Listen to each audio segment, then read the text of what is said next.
ශ්‍රී ලංකා නිදහස් පක්ෂයේ සහ එක්සත් ජනතා නිදහස් සන්ධානයේ කතා කීපයක් කිව්වා. දැන් එජාපේ කතා කීපයක් ඔබට කියන්නයි සූදානම් වන්නේ. එජාපේ සහ එජාපේට සම්බන්ධ ලංකාදීපය මෙහෙම වාර්තා කරනවා. කඳුරට ජනතා පෙරමුණ එජාපෙන් තරඟවදී.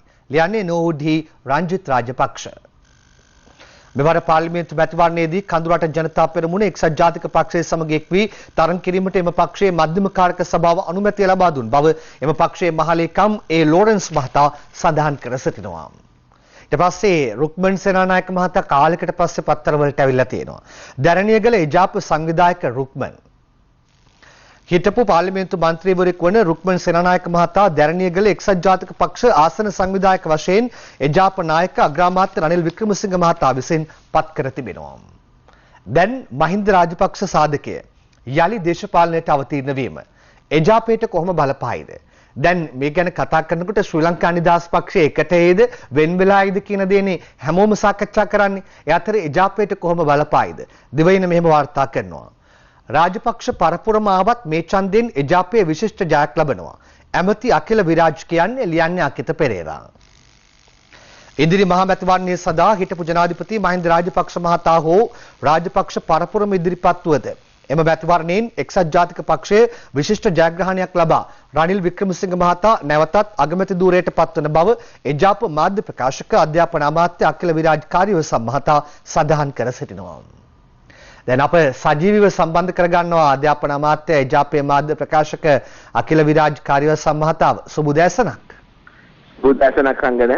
ඇත්තම කතාව මොකද්ද? ඔබතුමා මේ කියලා තියෙන්නේ එජාප පාක්ෂිකයන් පණ ගන්වන්නට ඔවුන්ව බල ගන්වන්නට ප්‍රකාශයක් නේද? නමුත් ඇත්තම තත්ත්වය මහින්ද නැති එක්සත් ජනතා නිදහස් සන්ධානයත් එක්ක තරඟ වදින එක ලේසි නේද? මහින්ද ඉන්න සන්ධානයත් එක්ක තරඟ වදිනකොට එජාපයට ප්‍රබල අභියෝගයක් නේද? ඇත්ත ඒක නේද? සංගන මේ ඇත්තම කතාව තමයි ඔය කියලා තියෙන්නේ. එක්සත් ජාතික පක්ෂය පාක්ෂිකයන් ආයේ බල ගන්නවන්න පණ ගන්නවන්න දෙයක් නැහැ. මේ දෙකම වෙලා තියෙන්නේ මේ වෙනකොට. මහින්ද රාජපක්ෂ මැතිතුමා 2010 ජයග්‍රහණය කරේ ලක්ෂ 18ක වැඩි ඡන්ද ලබාගෙන 2015 පෙරදුනේ ලක්ෂ 4කින් ලක්ෂ 22ක් නැති කරගත්ත. ජනතාවගේ කැමැත්ත ලක්ෂ 22ක් නැති කරගෙන තියෙනවා මේ 2015 මැතිවරණය වෙනකොට.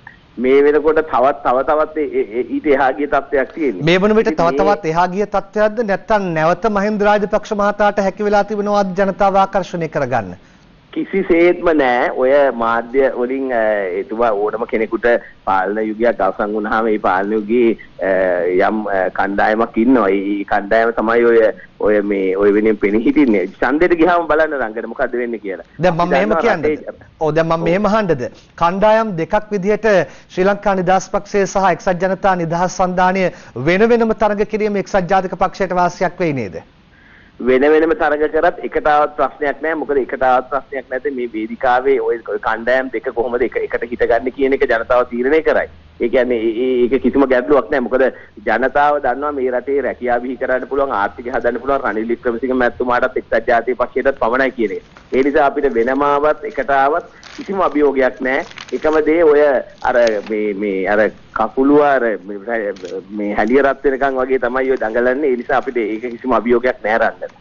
නමුත් ඊයේ අදහස් දක්වද්දී මහින්ද රාජපක්ෂ මහතා සඳහන් කරපු කාරණා ගණනාවක් තියෙනවා. එහිදී කියලා තියෙනවා වර්තමානයේ මේ වන විට තත්ත්වය රටේ ආර්ථිකය කඩා වැටලා තියෙනවා. ඒ විතරක් නෙවෙයි සංවර්ධන කටයුතු ඇනහිටලා තියෙනවා. ඒ විතරක් නෙවෙයි අධිකරණයේ ස්වාධීනත්වය ගැනත් ප්‍රශ්න කරලා තියෙනවා. ඒවා යලි ශක්තිමත් කිරීමට එනවා කියලා තියෙන්නේ. ඒකට ඒ චෝදනා එල්ල වෙනවා ඔබේ ආණ්ඩුවට.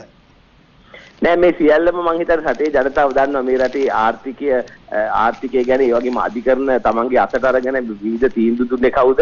ඒ වගේම තමන්ට ඕන විදිහට මේ රටේ පාලනය කෙරෙච්ච කවුද කියන එක රටේ ජනතාව දන්නවා. ඉතින් ඒ නිසා මම කියනවා ඔය දැන් ඔය මෙතුමන්ලා ඔහොම හරි බේරිලා ඉන්නේ මේ අධිකරණය ස්වාධීන නිසා. නැත්තම් අධිකරණයේ ස්වාධීන නොවුනනම් මේ ඔය තත්ත්වෙ නෙමෙයි ඇති වෙන්නේ. ඉතින් ඒ නිසා මේ ඔය ප්‍රකාශ ඔක්කොම බලා ගන්න පුළුවන්. මැතිවරණයට ආපම අපි අභියෝග කරනවා පුළුවන් නම් එන්න. ඇවිල්ලා මේ මැතිවරණයේ ඉදිරිපත් වෙලා පෙන්වන්න ඔය සියලුම බලය තියෙද්දි ඔය අධිකරණ පද්ධතිය ඒ වගේම සියලුම බලය පාවිච්චි කරලා ගිය ජනාධිපතිවරණේ අපි තුළුතරයක් තියාගෙන අපිට පුළුවන් වුණා මහින්ද රාජපක්ෂ රෙජීමේ පරාජයටපත් කරන්න. අවසාන වශයෙන් මම මෙහෙම අහන්නම් ඔබතුමාගෙන් දැන් මේ පත්තරයක වාර්තාවක් තියෙනවා හරියට පත්තරේ කිව්වොත් රිවිර පත්තරේ එජාපය හංසයා ලකුණින් කියන තැනට ඒ කියන්නේ කණ්ඩායමක් විදිහට ඒකරාශී වෙලා හංසයා ලකුණ නැවත ගේන්න හදනවද? නමුත් අපි දැනගෙන හිටියේ එජාපය අලියා ලකුණින් එනවා කියලා ඔබතුමාම සඳහන් කළා. නෑ එක්සත් ජාතික පක්ෂය අලියා ලකුණෙන් එන්නේ එක්සත් ජාතික පක්ෂයෙන් එන්නේ කිසිම වෙනසක් නෑ. හංසයා ලකුණෙන් නෙවෙයි නේ? හංසයා ලකුණෙන් නෙමෙයි. බොහොම ස්තුතියි එජාපේ මාධ්‍ය ප්‍රකාශක අකිල විරාජ් කාර්යවසම් මහතායි අප සජීවව සම්බන්ධ කරගත්තේ. ඊළඟ දිවයින වාර්තා කරනවා මෙහෙම. රිෂාඩ් වන්නියේ එජාප ලැයිස්තුවෙන් දිනසේන රතුගමගේ ලියන්නේ. එක්සත් කර්මාන්ත අමාත්‍ය රිෂාඩ් බදියුද්දීන් මහතා වන්නි මැතිවරණ දිස්ත්‍රික්කයට එක්සත් ජාතික පක්ෂයෙන් තරඟ කිරීමට තීරණය කොට ඇතැයි පත්තරේ වාර්තා කරනවා. රිෂාඩ් බදියුද්දීන් පෞගේ දවස්වල ප්‍රවෘත්තීන් ගණනාවක් මවන්නට මුල් වුණා. දැන් සරත් පොන්සේකා මහතා තනිවම එනවා කියලා කිව්වේ. නමුත් මහින්ද රාජපක්ෂ මහතා ඊයේ කරපු ප්‍රකාශයත් එක්ක මේ ස්වභාවය වෙනස් වෙලාද? මේ බලන්න.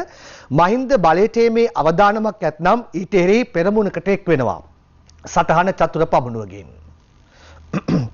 මහින්ද රාජපක්ෂ බලයට පත්වීමේ ප්‍රවණතාවක් තිබේ නම් තම පක්ෂයේද ඊට එරෙහිව එක් දේශපාලන පෙරමුණකට එක්වීමට සූදානම් බව ප්‍රජාතන්ත්‍රවාදී පක්ෂයේ නායක ෆීල්ඩ් මාර්ෂල් සරත් ෆොන්සේකා මහතා සඳහන් කර සිටිනවා. බස්නාහිර මහ ඇමතිතුමා ප්‍රසන්නත් ගම්පහින් එනවා. ලියන්නේ නෝමන් පාලිය වඩන. ඉදිරි පාර්ලිමේන්තු මැතිවරණයේදී හිටපු ජනාධිපති මහින්ද රාජපක්ෂ මහතා ඇතුළු හිටපු මැති ඇමතුරුන් සමග තමත් ගම්පා දිස්ත්‍රික්කයට තරඟ කරන්නේ යයි බස්නාහිර පළාත් මහ ඇමති ප්‍රසන්න රණතුංග මහතා සඳහන් කර සිටිනවා. තව හොඳ දේවල් එළිවෙන ජාමයට බලාගෙන ඉන්න පුළුවන් වෙයි. ඒ කියන්නේ ඉදිරියට. හැබැයි අද දවසේ උඩ බලාගෙන ඉන්න අමතක කරන්න එපා. හිරුට